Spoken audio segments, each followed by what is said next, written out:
मनीष जी हिमाचल से। राधे राधे राधे महाराज। महाराज, मैं शराब मांस मछली का सेवन करता हूँ। कई बार छोड़ने का प्रयास भी कर चुका हूँ पर छोड़ नहीं पा रहा। महाराज जी, बार बार ध्यान उसी तरफ जाता है, कृपया मार्गदर्शन करें। कैसी बात करते हो? प्रयास करे छूट ना पावे, ऐसा कैसे हो सकता है? शरीर ही छूट जाएगा एक दिन। फिर ये गंदी बातें क्यों नहीं छोड़ सकते? आप इतने कमजोर हो गए हो कि देख लो आपको मन कितना तोड़ दिया कि आप कहते हो मैं छोड़ना चाहता हूँ, छोड़ नहीं सकता। ऐसी ये बात तो हमारी समझ में कम आती है कि आप छोड़ना चाहें और फिर वो छूटे ना। ऐसा कैसे हो सकता है? बाहर से सुन के आप छोड़ने की बात करें, अंदर से सुख बुद्धि आपकी उसमें है। अंदर से सुख बुद्धि, इसलिए आप नहीं छोड़ पा रहे हैं। क्या लाभ आपको शराब पीने से मिलेगा? हमें एक भी लाभ बता दीजिए आप शराब पीने में। शास्त्रीय निषेध तो है ही, पंच महापापों में ये रखा गया है शराब, लेकिन लाभ क्या है इसमें आप बताओ। एक तो आपका पैसा जाता है, अगर उसी पैसे की मिठाई और सामग्री लाते हो, घर में बच्चों को बांटते, तो कितना खुश होकर आपके गले लगते, मेरे पापा, मेरे भैया, या मेरे जो आपने उतने की शराब पी। आपके अंगों को भी नुकसान पहुंचता है, जो आपके अंग हैं उनको हानि पहुंचाती है। शराब से किसी के अंग पुष्ट होते हैं क्या अंदर के? सब कोई जानता है कि स्वास्थ्य के लिए बहुत हानिकारक वस्तु है, लाभ इसमें नहीं है। अब उसमें जो आपको आनंद अनुभव होता है, उसका कारण होता है बुद्धि की शिथिलता। जैसे आपने पीना तो आपकी जो बुद्धि बहुत चिंतन कर रही थी वो मंद हो गई, शिथिल हो गई, तो आपको लगा यार मौज आ गई। वो आप भजन से कीजिए, बिना किसी नशे के आप परमानंद में नहीं, आप समझ में नहीं आ। जैसे आप सोते हैं तो आपको नींद बहुत अच्छी लगती है, आप 5-6 घंटा सोने के बाद देखो कैसा अनुभव होगा। हाँ, ऐसा अनुभव होगा ना। क्या खास बात रही? 6 घंटे संसार का चिंतन नहीं किया, उसके खास बात ये रही कि बुद्धि 6 घंटे संसार का चिंतन नहीं की, इसलिए वो सुख का अनुभव कर रही। तो जागृत में भी ऐसी अवस्था की जा सकती है कि भगवान का चिंतन करते सत भावना से आप, तो देखो 6 घंटा आप जो नींद लेते हो उसमें जो आपको सुख मिलता है वो संसार का चिंतन छोड़ने के कारण है। आप 6 घंटे संसार के चिंतन से रहित रहे तो आपको लगा हाँ, और इंद्रियां बलवान हो गई, चेतना नई जागृत हो गई। और अगर ये ऐसा जागृत में हो कि असत चिंतन संसार का हो ही ना, तभी तो चलते फिरते उठते बैठते महात्मा समाधि में कहा जाता है, क्योंकि भगवान के चिंतन में रहता है। भैया, जो शराब से तुम या किसी नशे से, आप देखो गंभीरता से देखना, वो तुम्हारी बुद्धि को शिथिल करता है, तुम्हारी चेतना शक्ति को शिथिल करता है। तो तुम्हें लगता है कि बहुत मस्त है। जहां तुम्हें हाथ रखना चाहिए रखने के सामर्थ्य नहीं, जहां पैर रखना चाहिए वहां रखने के सामर्थ्य नहीं, जो तुम्हें बोलना चाहिए बोलने के सामर्थ्य नहीं, तुम्हारी सामर्थ्य को वो दबा दिया। तो तुम उसको क्या मानते हो कि वो बड़ा मौज आ गई, बड़ी मस्ती आ गई। नहीं, आप लोगों ने तो देखा होगा, हमने यहाँ देखा अपने वृंदावन में, जब रात्रि में आ रहे थे तो एक छोटी सी नाली थी और एक भैया जी यही पान किए हुए थे, तो अब वो नाली को ऐसे देख रहे जैसे समुद्र पार कर ला। बार बार पैर ऐसे उठाते, फिर ऐसे करते, आखिरकार वो छोटी सी नाली में उसी में गिर गए। अब बताओ क्या ये सुख है सर आपका? जहां हम पैर रखना चाहते हैं वहां रखने की सामर्थ्य नहीं, जो हम बोलना चाहते हैं बोलने की सामर्थ्य नहीं, वो हमारी चेतना शक्ति को दबा रहे। कोई भी नशा होता है वो हमारी चेतना शक्ति को बढ़ाता नहीं है, वो दबाता है। आप किसी भी नशेबाज को देखिए, आप वो चेतना शक्ति को लुप्त, तो आप ऐसा नाश क्यों कर रहे हैं? अच्छा, जैसे मांस की बात है, लोगों का ये कहना होता है कि भाई मांस से हमारे को बल मिलता है। नहीं भाई, तुम्हारे को मांस से बल नहीं मिलता है, तुम्हारी एक भावना बन गई है। दूसरे के शरीर को काट कर खाकर तुम बलवान और प्रसन्न हो सकते हो, ऐसा नहीं। हाँ, दो हो सकते हैं, या तो हिंसक पशु या राक्षस। आप दोनों में से अगर कोई है तो हमारी कोई बात ही नहीं है आपसे। अगर आप राक्षस नहीं हैं और आप हिंसक पशु नहीं हैं तो फिर ये नहीं। आपके संयम में जितनी ताकत है उतनी ताकत किसी भी खाद्य पदार्थ में नहीं है। संयम से रहिए, और नमक रोटी भी खाएंगे ना आप तो आप पुष्ट रहेंगे, आप प्रसन्न रहेंगे, आप मुस्कुराते नजर आएंगे। अभी बेचारे दीनहीन पशु पक्षी, मालूम मुर्गा है, ये सब अभी तो राक्षसी भाव है। हमारी समझ में आप अपने लिए बहुत हानि का कार्य कर रहे हैं। अच्छा, अब जैसे वे विचार है, तो आपने जो पाणी ग्रहण किया वो तो धर्मयुक्त है, तो शरीर तो वही है ना भाई। रूप का चमड़ा अलग अलग हो सकता है, लेकिन बनावट शरीर की तो वही है ना। तो अगर विवेक से देखो, अगर तुमको वहां सुख नहीं मिल रहा तो तुम्हें पापाचरण करने में कहां सुख मिल जाएगा, क्योंकि शरीर तो वही है ना, अंग तो वही है ना। तो मन को अगर हम शांत रखकर अपनी पत्नी को अधिक से अधिक प्यार करें या अपने पति को अधिक से अधिक प्यार करें तो गृहस्थी बड़ी सुख भरी हो जाए और धर्मयुक्त है, कोई उसमें पाप है नहीं, बड़ा मंगलमय जीवन। पर मनी राम को न समझाने के कारण अब उसमें सुख तो है नहीं जो हमारी चाह है, हमारी जो चाह है सुख की वो वहां है नहीं। अब हम बदलने लगते हैं, इस शरीर से उस शरीर, इस शरीर से उस।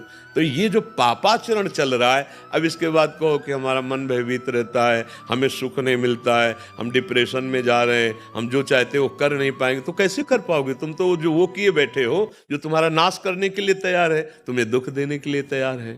तो इसलिए हमारी प्रार्थना है, अभी अवसर है, अभी संभाल लीजिए अपने आप को। ये शराब, ये मांस, ये सब सच्चाई से, ईमानदारी से, गुरु कृपा बल से चल रहे हैं। कोई पापाचरण, कोई गंदी बात, कोई छल कपट, कोई नाटकबाजी नहीं।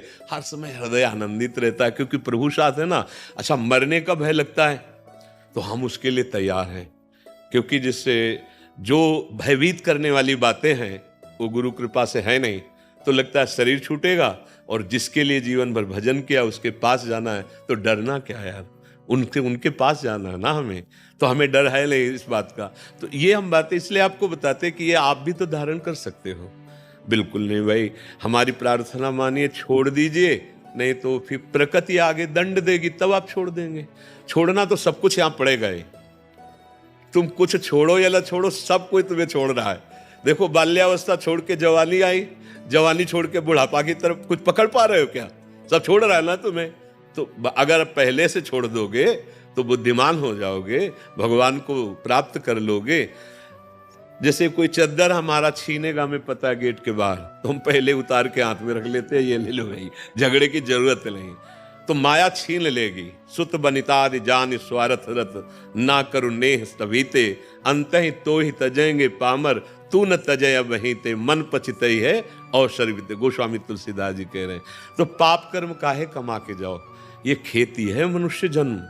आप नारायण बन सकते हो, आप भूत बन सकते हो, आप मनुष्य बन सकते हो, आप नाली के कीड़ा बन सकते हो। आचरण, आचरण, आचरण तुम्हारा अगर सही है तो सच्ची मानो, बिना कोई सुख सामग्री नहीं, पर हृदय आनंदित रहेगा। और आचरण सही नहीं तो जलोगे। बड़ा पुण्य किया महाराज नहुष ने, और बड़े यज्ञ किए तो देवराज इंद्र पदवी मिली। देवराज इंद्र पदवी कोई छोटी मोटी थोड़ी, त्रिभुवन का स्वामी है। अब नशा चढ़ा पद का भी नशा होता है ना। को नर अस जन्मा जगमा ही, प्रभुता पाई जाय मदना। अब उनको लगा हम त्रिभुवन पति, हमारी आज्ञा सब। तब उन्होंने कहा कि भाई देवराज इंद्र जो पूर्व थे उनकी पत्नी सेवा में आवे।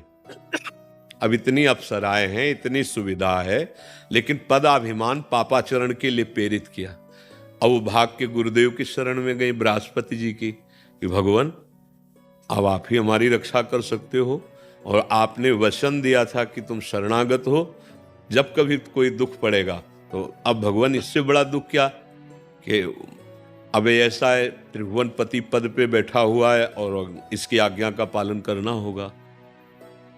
तो उन्होंने बहुत बुद्धिमानी से कहा, हाँ जाओ, कह दो कि हम तुम्हारी शर्त स्वीकार करती हैं, पर अभी तक जितनी सवारियों में हमारे महाराज इंद्र आते रहे, आप उनमें से एक भी सवारी में मत आए।